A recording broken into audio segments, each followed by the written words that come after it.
Sexy. Let's talk fire combat for Gettysburg 77. All right. And like I said, this thing's starting to come together for me now. It's kind of, I'm gonna say painful, but it's kind of some of the processes take a little time. Um, this is not severe, but you have to do some calculations. Okay, so let's do an example here. All right, so this is Pettigrew's brigade, these four units here. All right, and this is the Iron Brigade, Meredith's brigade from Wadsworth's division of the First Corps. All right, so all of those brigade markers here, here, and here are adjacent to the enemy brigade markers and vice versa. All right, so when you do fire combat, if let's say that all of these battle line markers were at full strength of 8. Let's say they each had 8, so there would be no strength markers underneath them. And the same thing here. All right. Then it's just the thought of saying, okay, whatever this guy's facing is, so he's going to be shooting into this hex here. All right. You have to name it before you do fire assault or fire combat. So this unit here in this formation, he can only shoot 4 into this hex. Okay. So he's got a strength of 4. This guy here, being like this, he can shoot 8 into here. So like I say, we're going to say they all have 8 strength points. So now you got 4, and now you got 8, so that's 12. And then these two guys, he would shoot here, and he would shoot here. He can only shoot 7 into that point, all right, or 4 and 4. So he would shoot 7, and he would shoot 8 there. So you've got 15 and 8, 23 and 4. You've got 31 or 27 strength points. Let's see, did I say that right? 7, 8, 15, 8, 23, and 4. Yeah. So you would have 27 strength points out of Pettigrew's having, let's say, if all of these were 8 strength points, you'd only be shooting 27 out of 32 strength points. Okay. All right. Now let's take it one step further. So you would combine all of those because they're shooting at the same brigade. All right. And I guess that shortens the process of fire combat by not having to go like he shoots there, then he returns, then he shoots there, then he returns. Okay, like you would do in GBACW. All right.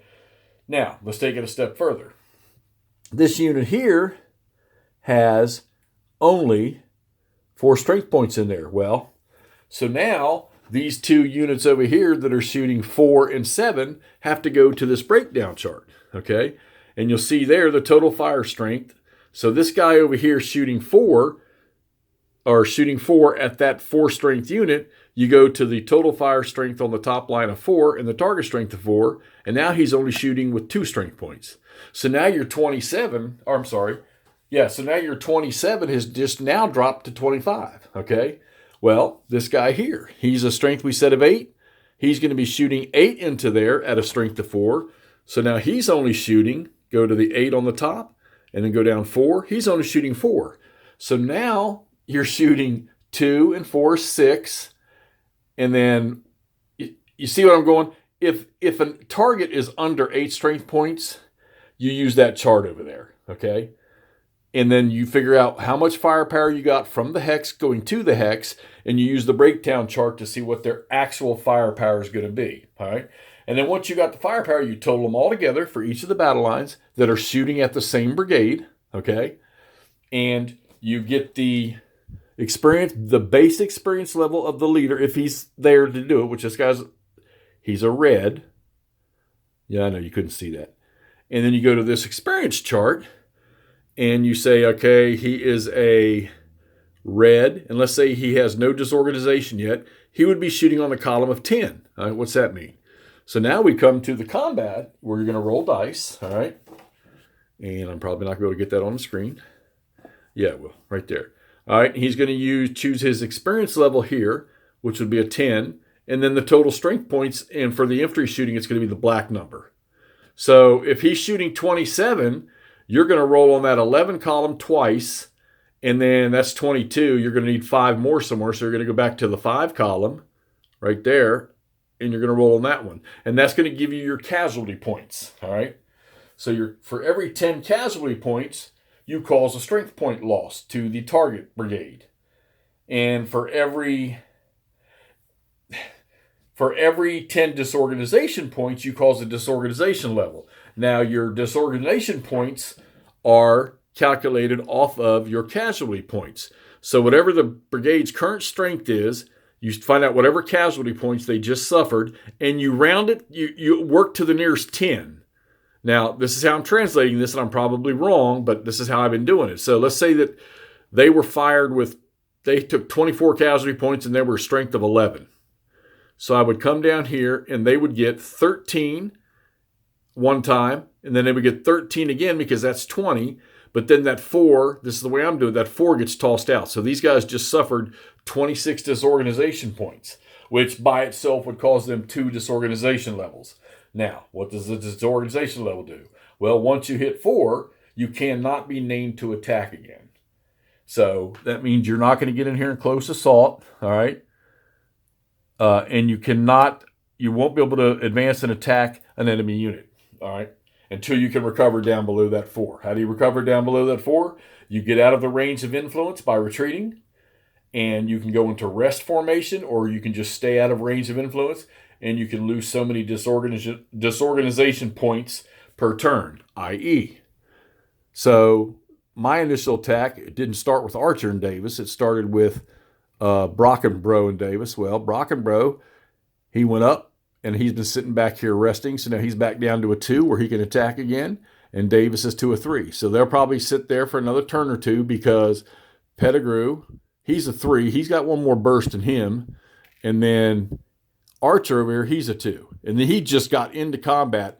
And Cutler and Devon's cavalry, who are still, Devon's cavalry's in great shape. They sort of flanked them and put some heavy firepower into them. And sort of stunted their attack a little bit. So this might be one of those deals where he pulls back, he rests, and hopefully, well, Meredith won't come after him. Cutler might, all right? And Devon probably won't.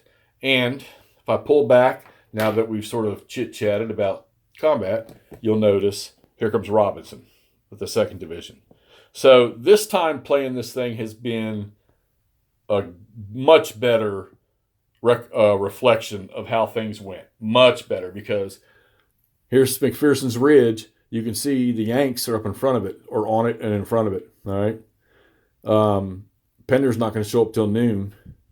Seminary Ridge, they have not pushed it back. Now, I don't know, depending on what Robinson does, Heath still has good numbers. So if he stays here and this guy goes into attack and he gets a chance to assault the Iron Brigade, he might have the numbers, but the experience level, and in the fact that you don't total everything in here against everything in here for a close assault. It's 1 hex to 1 hex, okay? And then you have some modifiers that you add to that, all right? So there you go. There's fire combat as I translate it. Now I'm hoping the 3 or 4 guys that have experience with this, and Andrea, he'll see this. He's the one that did the, matter of fact, I don't know if I can show you. I can show you the cover. He didn't change the rules. What he did was he's got a version 4 of where you can download them that clarify and clean up so that you understand, especially the rules on movement and changing from format and changing formations. That was a tremendous help to me. So you can get that on the Facebook group for Gettysburg 77. It's in there as a downloadable. The PDF is. All right. So let's get this up so you can see where we're going with this. And maybe that'll help some of you all that are trying to do fire combat. And if I'm wrong, like I said, I'm sure one of them will chime in. I think I've got it right. You also, oh yeah, one other thing too, is so like this guy here, whatever his strength is, shooting into this unit here, he's in the woods, so he's going to be halved. So what I've been doing is having his total strength firing and then doing the calculation for breakdown. All right. And hopefully I got that right. All right, so let's get this up so y'all can maybe get something out of this or help me straighten it out. All right, we'll talk to y'all soon.